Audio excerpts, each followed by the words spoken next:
It's Monday, May 15th. This is News 8 Now, and I'm Nina Burns. The lone survivor of the I-74 pedestrian path crash is suing the city of Bettendorf and the bridge designer. Last May, a vehicle drove onto the pedestrian walkway, hitting 3 men, killing 2 of them. The survivor of the crash is seeking compensation for damages of $75,000. Shabria Harris of East Moline is charged with being the driver of the vehicle.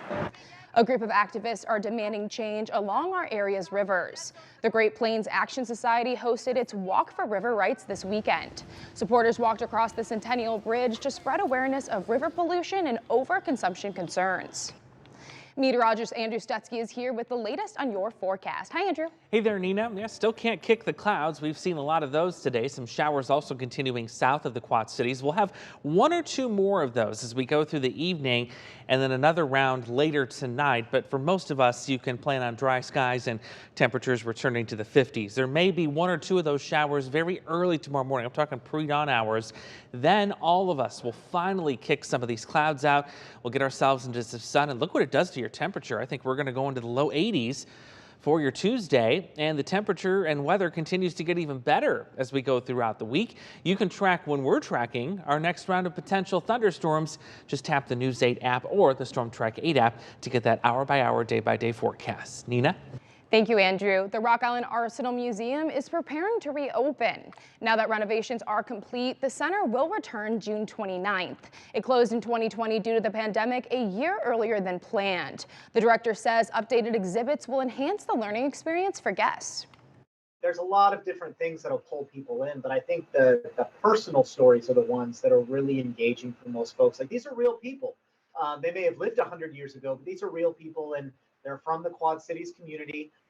You know, they called this place home, just like you and I do.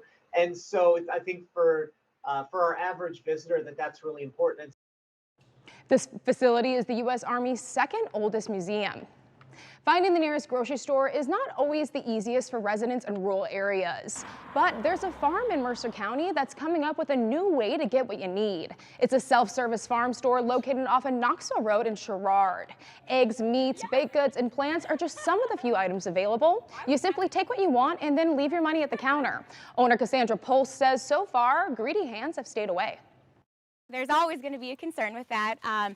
We do have a camera system set up, and so far we've only been open a week and people have been very honest. And that's one thing that I've tried to tell my students and my son, that I really want everyone to have that integrity and think the best of people.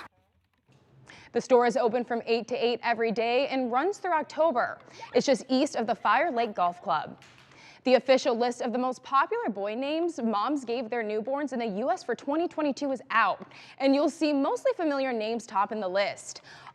Olivia and Liam each take this #1 spot. Liam for the 6th year in a row, Olivia for the 4th.